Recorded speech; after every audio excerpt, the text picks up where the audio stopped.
जी sir भाई इस जोड़े का की रिजल्ट है ਤੁਹਾਡੇ ਕੋਲ? जी मौसम भाई है भी माशाल्लाह अच्छे बच्चे उड़ा रहा कबूतर।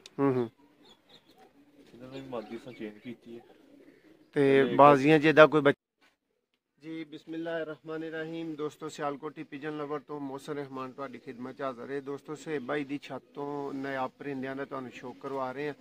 ਇਹ ਦੋਸਤੋ ਉਹਨਾਂ ਦਾ ਨਵਾਂ ਬਰੀਡਰ ਜੋੜਾ ਸਾਡੇ ਹੱਥ ਦੇ ਵਿੱਚ ਮੌਜੂਦ ਹੈ। ਇਹਦੇ 'ਚ ਦੋਸਤੋ ਬਟੇਰਾ ਚੂਹਾ ਜਿਹੜਾ ਉਹ ਕਬੂਤਰ ਹੈ ਔਰ ਟੈਡਨ ਇਹਨਾਂ ਦੀ ਮਾਦੀ ਹੈ। ਸ਼ੌਕ ਦਾ ਆਗਾਜ਼ ਕਰਨੇ ਆ ਦੋਸਤੋ। ਵੀਡੀਓ ਨੂੰ ਐਂਡ ਤੱਕ ਜ਼ਰੂਰ ਵੇਖਿਆ ਕਰੋ। ਚੈਨਲ ਨਹੀਂ ਸਬਸਕ੍ਰਾਈਬ ਕੀਤਾ ਤੇ ਬਰਾਏ ਮਿਹਰਬਾਨੀ ਕਰ ਲਓ। ਵੀਡੀਓ ਨੂੰ ਪਹਿਲੀ ਦਫਾ ਵੇਖ ਰਹੇ ਹੋ ਤੇ ਲਾਈਕ ਜ਼ਰੂਰ ਕਰਨਾ।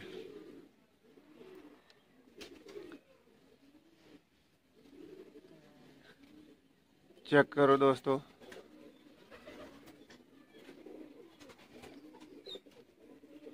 चूहा बटेरा दोस्तों कबूतर है।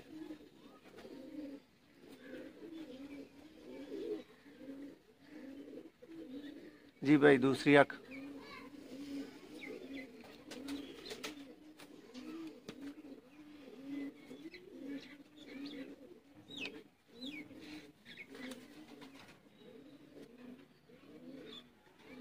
जी सर भाई इस जोड़े का की रिजल्ट है ਤੁਹਾਡੇ ਕੋਲ? जी मौसम भाई है भी माशाल्लाह अच्छे बच्चे उड़ा रहा कबूतर। इन्होंने मादी सा चेंज की है ते बाजियां जेदा कोई बच्चा पांदे हो? जी माशाल्लाह ਇਹਦੇ ਬੱਚੇ दो बाजियां ਹੁੰਦੇ ਨੇ। ਸਾਫ ਵੀ ਤੇ ਜੇਠ ਵੀ ਪੱਠਾ ਹੁੰਦੇ ਆ। सही पर चेक करो दोस्तों इधर जरा।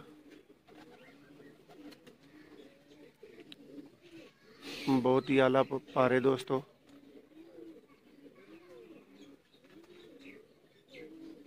वजाहत दोस्तों ਤੁਹਾਨੂੰ करवाई जा रही है हर चीज़ दी।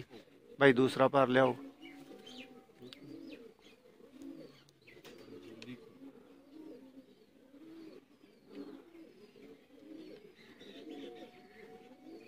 जबरदस्त जी भाई ये पंजा का शौक करवाओ।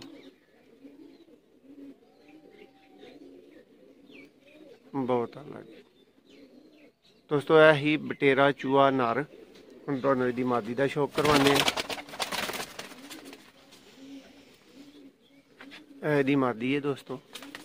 अख लियाओ भाई इहदी सब तो पहले।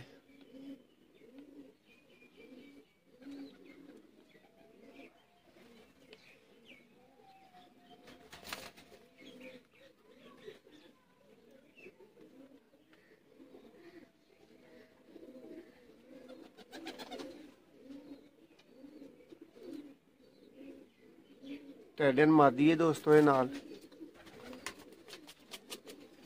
सही भैया आप उड्डी है? आप भी उड्डी इत्थे घाट ये प्योरिटी च टैडी है या क्रॉस च बनाई गई? क्रॉस च बनी है। ਇਹਦਾ ਅੱਗੇ ਮੈਂ ਤੁਹਾਨੂੰ 14 ਨੰਬਰ ਕਾਲਮ ਵਾਲਾ ਪੱਠਾ ਚੈੱਕ ਕਰਵਾਇਆ ਟੈਡੀ ਜੀ ਦਾ। ਇਹ ਤੋਂ ਭੈਣ ਭਰਾ ਨੇ ਇਹ ਗੋਡਾ ਤੇ ਜੋੜੇ ਨਹੀਂ ਪਾਈ ਹੈ।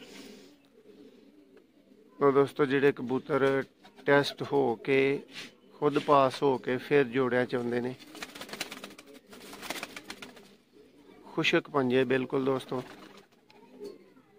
यही दोस्तों बटेरा चूहा नर और टैडन मादी।